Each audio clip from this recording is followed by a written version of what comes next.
Hey everybody, welcome to Brickfall. Today is another LEGO Top 10 MOCs of the Week episode where I show you the coolest custom creations in LEGO bricks that I have seen in this last week. By the way, sorry, there was no news on Saturday. I ended up getting that second vaccine shot, and I ended up just being a bit too tired to be able to knock it out in any reasonable way, so we'll just have double news next Saturday. This last week, the instructions that have gone up in the web store are for the Cherokee class tugboat. The designer Chuck has done an absolutely excellent job. It is the smaller of the ships that have come out so far for the 1/200 scale naval fleet, but the details and structure for this build are in no way less than compared to any of these larger giant ships. If you wanted to build it for yourself and help support the channel and the designers we work with, the link is in the description below. And now let's jump into some honorable mentions of the week. From Bear Lamp, this is the UH-1C Huey gunship. So many LEGO versions of this model exist. This one in particular grabbed my eye. It's just a bit cleaner and more proportional compared to some of the other ones I've seen lately. Cagerin has created the Potu 636. Love that curved back spine of the plane. It's a bit fantastical and out of this world. It looks great. Lavar's creation titled this Sticks and Stones. It's an excellently detailed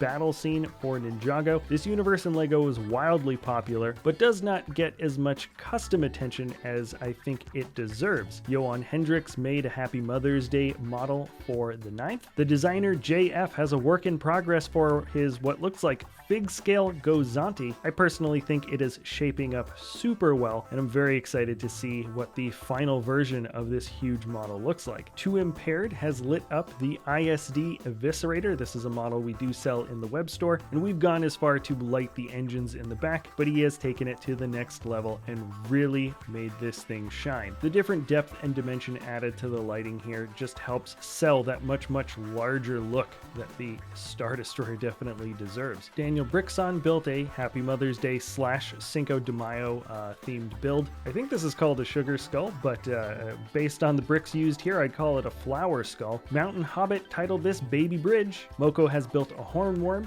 The title of this build is Remove the Heart by Revan New. Jan the Creator has expanded on a larger Star Wars diorama. The title is Imperial Facility on EricLaw 2.0, and I'm a big fan of this little UFO abduction creation from Sariel Lego. Alright, there are a ton of awesome creations this week. I highly recommend you check out those links in the description below if you want to learn more about these designers. Let's check out Top 10. The first one starting off here is from the builder Thomas Van Erck, and the title is Village Life. The architectural design is absolutely stunning. The roof build is amazing. There's so many intricate little angles that line up well here. The recognizable crisscross wooden supports that lay flush with the rest of the walls look amazing. He's used different techniques on different parts of this building in order to get different angles and thicknesses for these crisscrossing supports. There's a balcony, there's wonderful windows. The whole structure seems to get much thinner at the bottom, which is kind of interesting, and there's even some great builds for arches at the very base, and an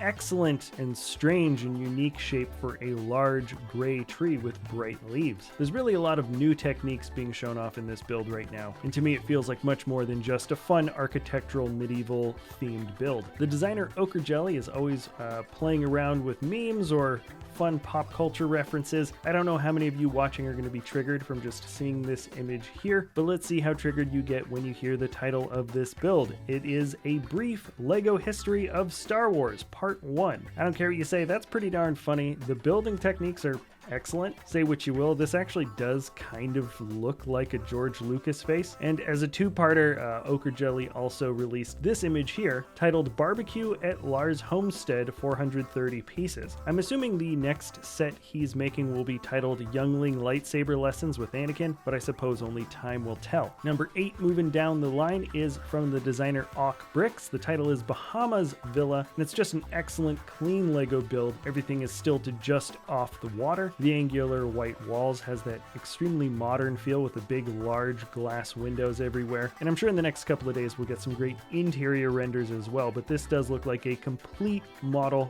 through and through, inside and out. Henjin Quilonis has built the Hiding of the Druid Shrine. This may not necessarily be Gandalf on his little boat that seems to be just discovering a shrine. Maybe he's coming outside from the mouth of a large cave. I like that everything is shrouded in shadow the closer you are to the picture. And then in the distance, we have wonderful light coming down on top of this shrine, a waterfall, tons of lush greenery everywhere, and it's one of these shots that really makes you feel like you are inside a world of Lego bricks. Guess we're moving kind of fast now. This is from Tabaya, and the title is Medieval Inn, the Blackwing. In terms of ornate detail on structures or wooden embroidery details built out of Lego bricks, very few models really come close to the amount of just interesting, fun little details thrown into the sidewalls or thrown onto the roof. The dark red and gold really go well together. Same thing goes for the dark orange and reddish brown. It is an absolutely huge creation, a behemoth of a build. It's so fancy, in fact, that it honestly feels a bit more fantasy oriented compared to anything else, and it's just got some excellent details the closer and closer you look. Number 5 jumping down is from the builder Mitsuru Nikaido. This is the Mecha Snowbill. For longtime viewers, you might recognize this build style. He's got a really interesting way of making white and gray mechanical animals, and I used to think that he would focus mostly on crustaceans or reptiles, but his style really has expanded out to just about any type of animal creation. And this is a very specific kind of bird with long, powerful legs. There's nice piston pieces thrown in there, which works really well, and a huge fat beak, which is, I think, where the bird gets its name. The white plumage is outlined with a lot of the sloped brick pieces that have kind of a wide variety of different shapes and applications and connections, but ultimately it captures the feathering pretty darn well, and it is just yet another excellent animal creation to come from this really, really awesome builder. Let's stay on the subject of animal creations while we're at it. Number 4 is from Aido K, and the title of this build is Full Power. Are we thinking that it's a panther, maybe a jaguar? I don't really know. It's a big cat, and it looks like it's running very, very fast. What makes this model so good for me is the just excellent eye for energy and captured motion. This large cat is leaned forward ever so slightly in the middle of stride here. It leaves a kind of interesting blazed trans orange trail in its wake, and there's a fun addition to the universe around it with these mechanical neon glowing flowers, it looks like. Just excellent shapes for the muscles and the head, and it pops super well against its bright environment with the black body and just a few different color highlights. Number 3 on the list down is from Asgardian Studio. This is Dieselpunk Raceplane. That is exactly how I would have described this model. No more, no less. It is such a cool looking creation. It looks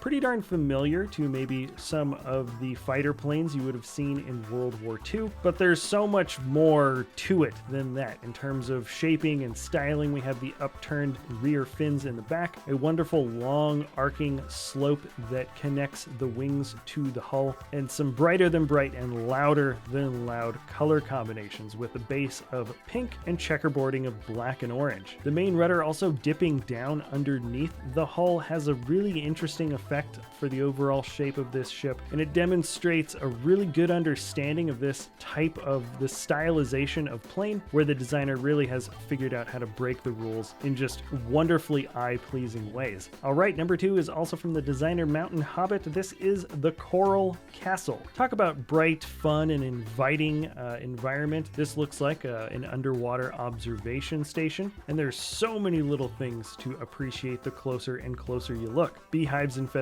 make up some of the pieces for these fish around the base of the coral. So many wonderful colors. I really like those quarter round tiles and the sand green clips. Even the station itself is a combination of nice oranges and deep yellows. And when you zoom out, there's just a really wonderful balance of just about every color in the rainbow. I don't know how many people this station can fit, but I definitely would like to spend the night down here one time. And now we're moving on to the last one of the week. This is a behemoth of a build. I know I use the word behemoth quite often, but that's because people are just building so many amazing, huge creations out of bricks. This is absolutely no different. From EricLaw, we have the staircases from Harry Potter. These are the Hogwarts staircases. It's a massive, massive open hall that goes really, really high up in the castle, and the walls are littered with artwork that, of course, is all moving around because it's the wizarding world. Specifically, this does look like the scene from book 1 because you can see a lot of the main Gryffindor characters at the very base. This is probably the first time